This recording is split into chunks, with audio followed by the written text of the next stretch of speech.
우리는 지금 사순절을 보내고 있습니다. 여러분은 사순절을 지금 어떻게 보내고 계십니까? 지난주의 말씀대로 주님이 가르쳐 주신 이 기도를 통해서 우리가 사순절을 지금 보내고 있는데, 특별히 하나님 앞에 나를 돌아보고 세울 수 있는 시간이 다 되시길 바랍니다. 오늘도 주신 말씀 꼭 붙잡고 주님의 나라를 이루기 위해서 살아가는 저와 여러분 모두가 다 되시길 간절히 소원합니다. 그래서 부활주일까지 이 주신 주님의 기도를 힘써서 살아내셔서 주님이 부활하신 그날에 우리도 함께 부활하고 새 생명으로 더욱 은총이 넘치는 살아나는 은혜가 있기를 주님의 이름으로 축복합니다. 오늘 말씀은 주님이 가르쳐 주신 주기도문의 두 번째 간구의 내용입니다. 나라가 임하시옵소서라고 기도하고 있죠. 예수님께서 우리에게 나라가 임할 수 있도록 기도하라고 가르쳐 주셨습니다. 여기서 그러면 나라가 무엇인지를 우리가 잘 알아야 되겠죠. 원문에 보면 이 나라가 임하소서라는 이 부분에 앞부분에 생략되어 있는데 우리가 번역할 때 이 부분에 당신이라는 말이 있습니다. 그러니까 당신의 나라가 임하시오며가 이게 맞는 말씀이죠. 그런데 우리말에는 번역할 때 당신이라는 말을 생략했습니다. 여기서 당신이 누구일까요? 주기도문의 첫 소절에 보면 하늘에 계신 누구 아버지? 우리 아버지여라고 하죠. 아버지를 가리키고 있습니다. 우리의 정서상 아버지를 당신이라고 부르는 것이 이게 좀 그렇다. 그래서 당신이라는 말을 번역할 때는 생략했을 뿐입니다. 아버지의 나라를 지금 구하고 있는 것이죠. 그러면 아버지라는 단어를 한번 생각해 보겠습니다. 파테르. 파테르라는 헬라어 단어를 쓰고 있는데 이것은 아빠라는 의미를 갖고 있습니다. 아빠입니다. 그러니까 그 나라는 우리 아빠가 주인이신 나라입니다. 우리 아빠가 다스리는 나라라는 말씀입니다. 그래서 우리 예수님께서 이 땅 가운데 우리 아빠의 나라가 오게 해달라고 기도하라고 우리에게 가르쳐주고 있습니다. 여러분 힘써서 여러분의 삶의 자리에서 우리의 아빠의 나라가 우리에게 임하게 해달라고 그렇게 기도하시기를 바랍니다. 두 번째로 우리가 살펴야 될 말씀이 무엇이냐면 임하게 하소서라는 이 단어를 생각해 볼 수 있어야 됩니다. 임하게 해달라. 우리 예수님께서 제자들을 파송하셨을 때 누가복음에 보면 하나님의 나라가 너희에게 가까이 왔다라고 말씀하셨습니다. 그리고 또 말 못하는 귀신 들린 사람을 고쳐주셨을 때 하나님의 나라가 이미 너희에게 임하였느니라 라고 말씀하셨습니다. 그랬더니 바리새인들이 생각하기를 그러면 천국이 언제 임합니까? 라고 예수님께 물었습니다. 당시에 사람들이 예수님의 말씀을 들었을 때 천국이 하늘에서 내려오는 것으로 상상했습니다. 그런데 천국이 하늘에서 내려오지 않는 것입니다. 그래서 바리새인들이 예수님께 물었습니다. 아니, 온다고 하는 천국이 도대체 언제 내려옵니까? 라고 물었습니다. 그때 예수님께서 무엇이라고 답변하셨습니까? 누가복음 17장 20절에서 예수님이 이렇게 말씀하셨습니다. 바리새인들이 하나님의 나라가 어느 때에 임하냐이까 묻거늘 예수께서 대답하여 이르시되 하나님의 나라는 볼 수 있게 임하는 것이 아니요 또 여기 있다 저기 있다고도 못하리니 하나님의 나라는 어디에?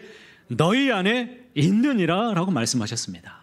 이 말씀 보시면 안에라는 말이 있는데 헬라어로 엔토스라는 단어를 쓰고 있습니다. 그러니까 가운데라는 뜻인데 우리 가운데 천국이 너희 마음 가운데에 임하였다라는 말씀입니다. 많은 사람들이 천국을 죽어서만 가는 나라라고 어렴풋이 생각하고 살아갑니다. 그러니까 지금 우리 주님께서 천국은 멀리 있다라고 말씀하지 않고 우리의 마음 가운데 이미 와 있다라고 이렇게 강조하고 있는 것입니다. 만약 천국이 죽어서만 가는 나라라고 한다면 우리는 이 땅에서 천국을 평생 동안 바라만 보고 살아갈 수밖에 없습니다. 그런데 천국은 우리에게 오는 나라입니다. 천국은 우리에게 임하는 나라입니다. 믿으십니까? 그래서 우리는 이 땅에 천국을 오는 그 나라에서 누릴 수가 있습니다. 천국을 바라만 보지 않고 추상적으로 생각하지 않고 그 천국을 맛보면서 살아갈 수가 있습니다. 옛날 충주에 고비라는 사람이 살고 있었습니다. 이 사람이 제삿날마다 이 지방을 써가지고 쓰는 이 종이가 너무 아까워가지고 한 번 썼던 종이를 버리지 않고 기름에다가 버무려가지고 절여서 두고두고 썼습니다. 그랬더니 이 사람을 두고 사람들이 뭐라고 불렀냐면 절인 고비라고 불렀습니다. 우리가 잘 아는 것처럼 이 사람 이름이 나중에는 어떻게 불려지냐면 자린 고비라고 불려지죠. 이 사람에 대한 유명한 일화가 너무 많습니다. 실제 인물이에요. 이 사람이 어느 날 국물을 딱 떠서 먹는데 국물 맛이 아주 좋더랍니다. 그래서 며느리에게 물어보았습니다. 아니, 왜 이렇게 국물 맛이 좋으냐라고 물어보니까 며느리가 말하기를 아버님, 오늘 반찬 장수가 왔는데 사는 척하면서 이것저것 만져보고 그냥 돌려보냈어요. 그리고 손을요, 이 국솥에다가 넣어서 씻었어요. 그랬더니 이렇게 맛있네요. 그랬더니 자린고비가 노발대발 하는 겁니다. 아니, 국솥에다가 손을 담그면 어떻게 하냐고. 아니, 아이야, 너 살림을 그렇게 예쁘게 하면 못 써. 우물에다가 씻어야지. 우물에다가 씻었으면 두고두고 국물을 맛있게 우려서 먹었을 거 아니냐 하면서 역정을 내더랍니다. 하루는 이 자린고비가 장에 나가서 무엇을 사왔냐면 굴비를 사왔습니다. 큰 맘 먹고 굴비를 사왔어요.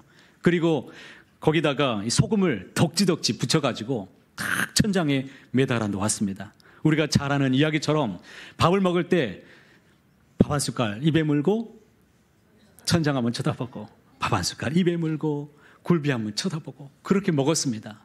그러던 어느 날 아들과 함께 겸상으로 밥을 먹고 있는데 아들이 이 천장을 2번 보는 것 아니겠습니까? 그랬더니 또 역정을 냈습니다. 호통을 쳤습니다. 아니, 밤을 자다가 일어나서 물 마시려고 너 2번 쳐다보느냐 하면서 호통을 냈다는 겁니다. 굴비가 있으면 뭐합니까? 굴비를 천장에만 달아놓고 먹지도 못하는데 그게 무슨 맛이겠습니까?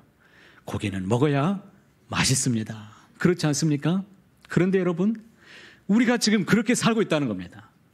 예수 믿는 그리스도인들이 대부분 천국을 이렇게 생각하고 있습니다. 하늘에 매달아 놓고 천장에 매달아 놓고는 그것을 맛보지도 못하고 보기만 하고 있습니다. 아, 천국이 희미하게나마 그래 있다라고 믿고 저게 있거니 하고 쳐다만 보고 맛보지도 못하고 누리지도 못하고 살아가고 있다는 겁니다. 그게 바로 우리 모습이에요. 죽으면 가는 나라가 천국이 아니라 이 땅에서 천국을 누려야 되죠. 이 땅에서 천국을 맛보게 되시기를 바랍니다. 부목사 시절에 제가 주일날에 어떤 분이 어떤 일에 또 고맙다고 저에게 떡을 줬는데 기정떡 한 박스를 저에게 주셨습니다. 열어보니까 너무 이렇게 알차고 따뜻하게 먹음직스러웠습니다. 그런데 주일날 너무 바빠가지고 집에 갈 때 깜빡 잊고 그냥 간 겁니다. 월요일날 쉬었다가 화요일날 왔는데 책상 앞에 이제 기정떡이 그대로 있었습니다.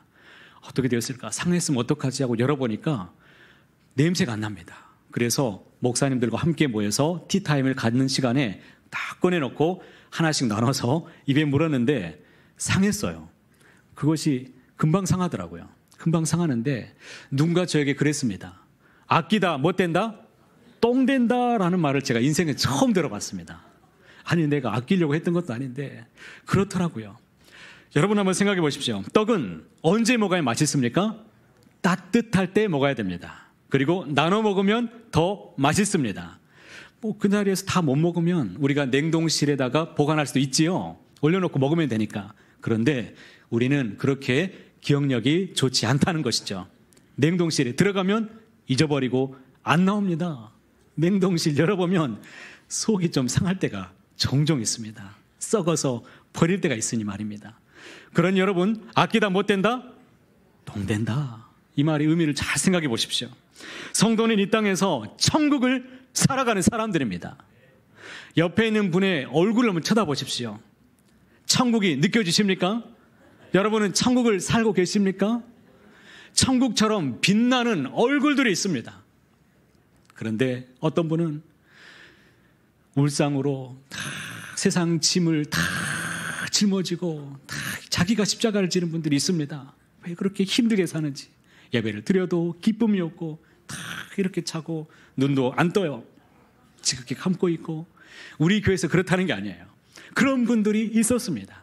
그런데 우리 교회 성도님들은 바라만 보면 천국이 느껴진다는 것 아닙니까?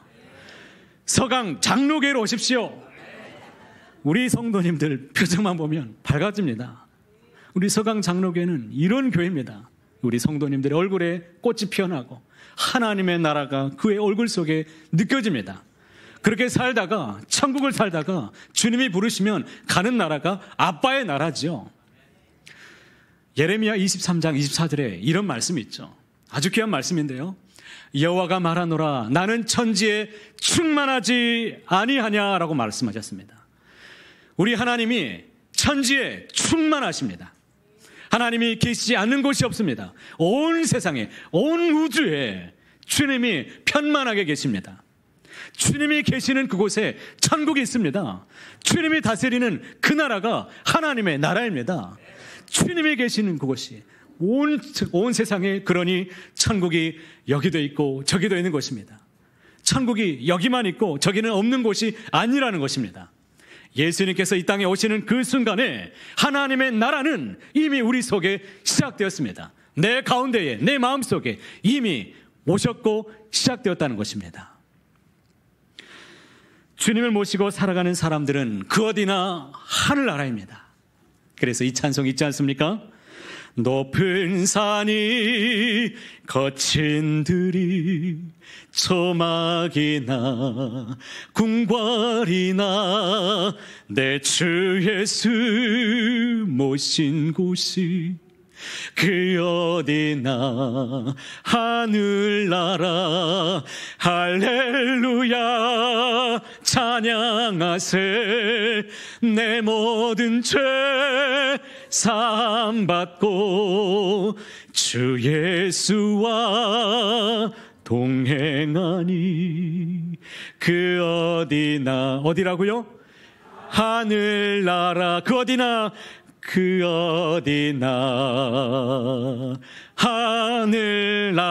하늘나라 할렐루야. 주님 모시고 살아가는 곳이 그 어디나 하나님 나라라고 말씀하고 있습니다. 이전에 저희 선배 목사님 중에 제가 김병년 목사님 이야기를 전해드린 바가 있습니다. 혹시 이 목사님 이야기가 혹시 기억나십니까? 교회를 처음 개척하고 나서 이제 4개월째가 되었는데 4개월 후에 사모님이 이제 출산을 하게 되었습니다. 그런데 안타깝게도 셋째 아이를 출산하고 나서 사흘 뒤에 뇌경색으로 사모님이 쓰러집니다. 그리고 손도 발도 못 쓰고 그만 때를 놓쳐서 식물인간이 되어버렸습니다. 말도 할 수 없고 겨우 듣기만 하는데 듣고 눈만 깜빡거리고 있었습니다. 이 목사님이 결국에 사모님을 병간호를 하면서 10년의 세월이 흘러가게 되었습니다. 그냥 홀로 남겨진 우리 자녀들 3남매를 안고서 목사님이 홀로 다 키웠습니다. 1인 3역 역할을 감당하게 된 거죠. 아빠, 엄마 역할, 그리고 목회까지 하면서 어려운 세월을 10년을 버티며 살았습니다. 그러던 어느 날에 설상가상으로 이 다리가 마비되어 있으니까 좀 풀어주려고 찜질기를 왼쪽 다리에다 올려놨는데 누전돼가지고 화재가 일어났습니다. 너무나 크게 화상을 입어가지고 그 다리를 못 쓰니까 결국에는 절단해야만 했습니다. 그러니 목사님 심정이 어떻겠습니까? 하나님 왜 이렇게 힘듭니까?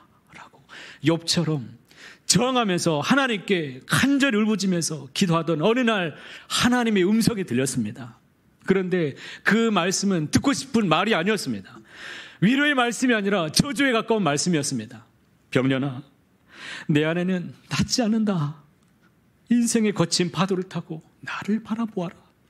병년아, 꿈꿀 수 없는 상황에서 너무 힘들지 말고 불안해하지 말고 나를 바라보아라. 나를 사랑하려무나. 이 음성이 들린 겁니다. 목사님이 너무 힘들었지만 그 소울 속에서 그 지옥 같은 나날 속에서도 그렇게 하나님과 함께 동행하면서 살면서 삶이 무엇인가, 절망 속에서도 믿음이 무엇인가를 깨닫고 살아가게 되었습니다.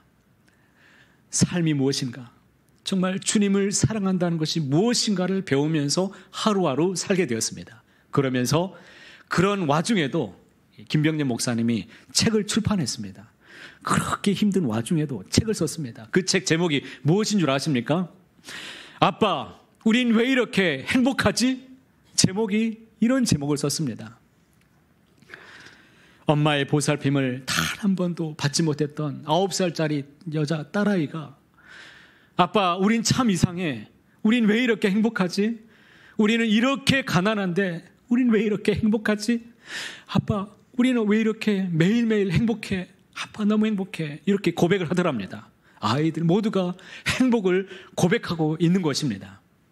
여러분, 왜 예수님은 하나님의 나라가 오게 해달라고 우리에게 기도하라고 지금 말씀하고 있는 것일까요? 그것은 이미 우리 가운데 와 있는 이 천국을 우리 속에서 썩히지 말고 밝히 드러내면서 기도하면서 살라는 것입니다. 내 속에 이미 와 있는 그 천국을 밝히 드러내면서 살아가면서 기도하시길 바랍니다.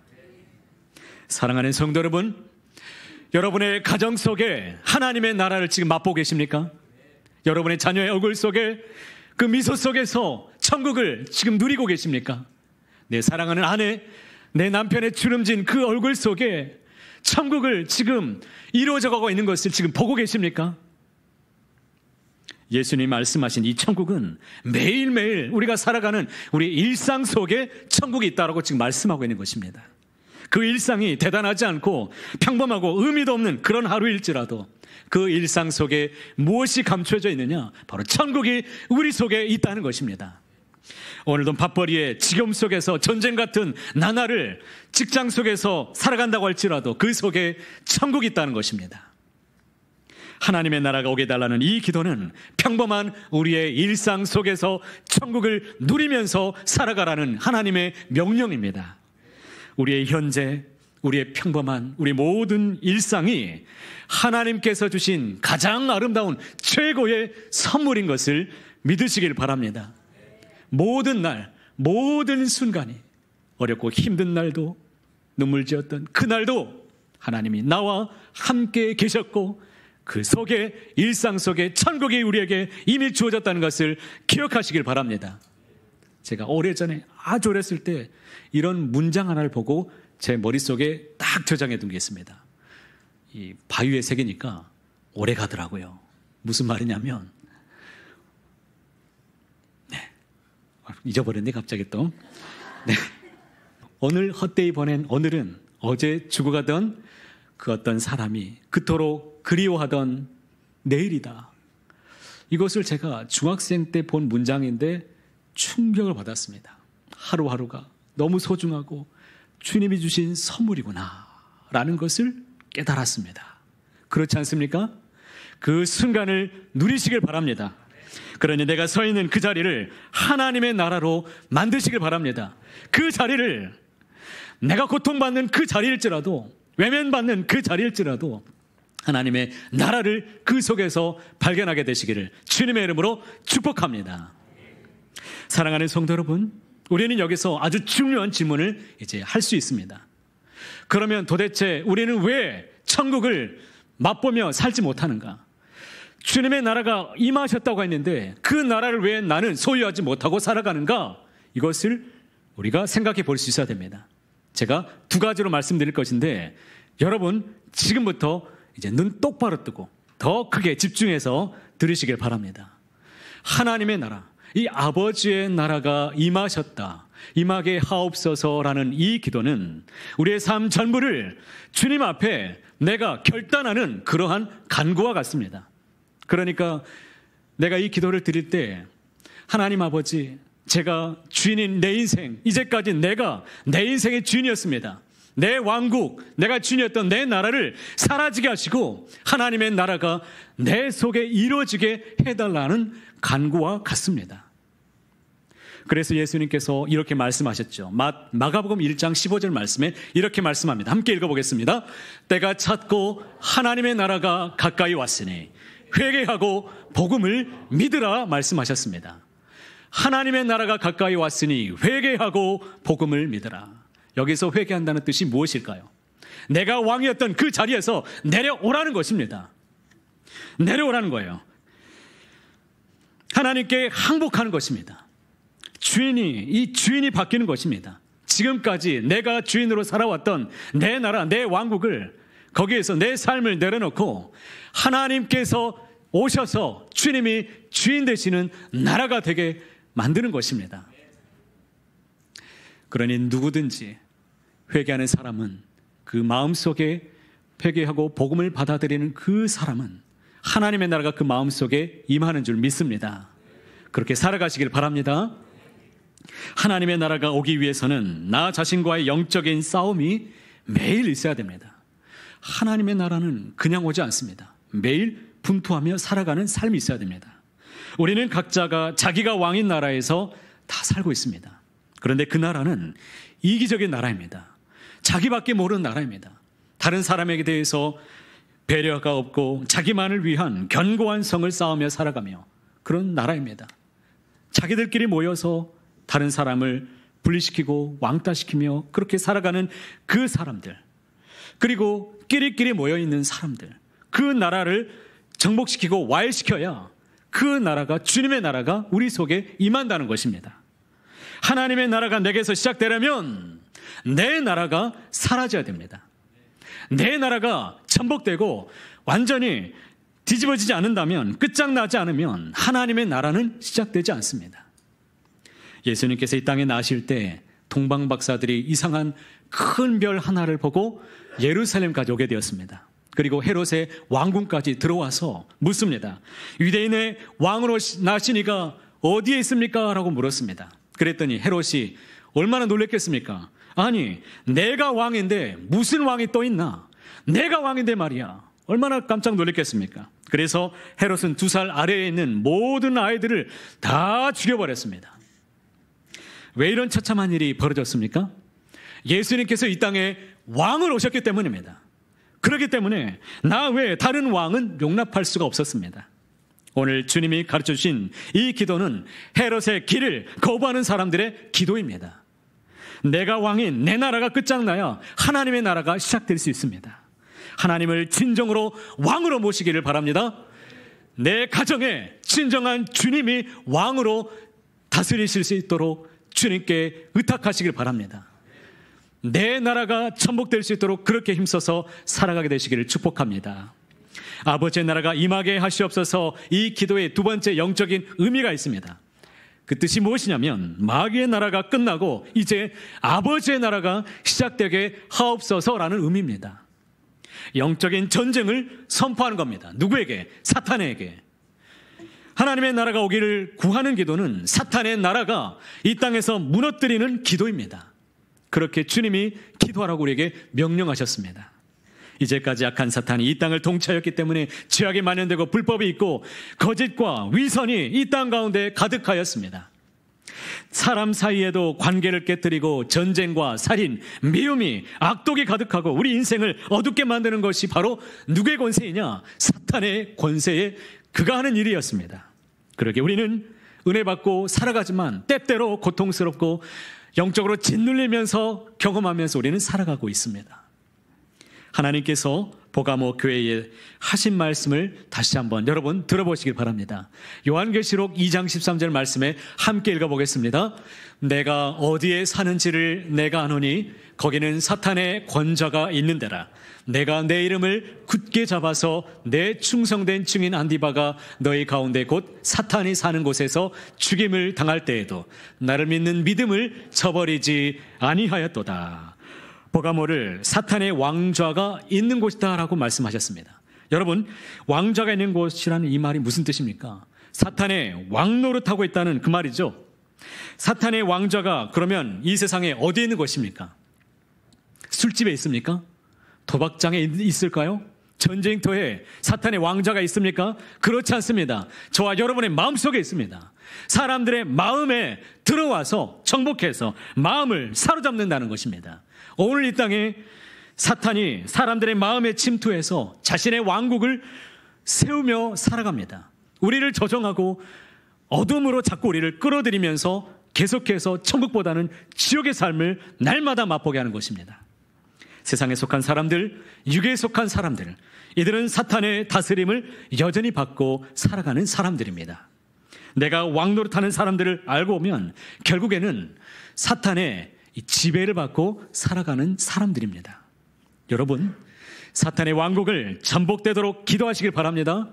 사탄의 나라가 끝장나도록 여러분 힘써서 이 한 주간 기도하시길 바랍니다. 내 가정 속에서 하나님의 나라가 임할 수 있도록 사탄을 대적하며 기도하는 삶이 되시기를 축복합니다. 로마서 16장 19절 이하에 아주 귀한 말씀이 있습니다. 너희가 선한 데에 지혜롭고 악한 데에 미련하기를 원하노라. 평강의 하나님께서 속히 사탄을 너희 발 아래에서 상하게 하시리라. 하나님께서 속히 사탄을 우리의 발 아래에서 상하게 하시는 방법이 무엇입니까? 너희가 어떻게 살라는 것입니까? 선한 데 지혜롭고 악한 데는 미련하게 사는 것입니다. 그러면 선하게 사는 것이 무엇입니까? 착하게 살면은 이루어지는 것입니까? 그렇지 않습니다.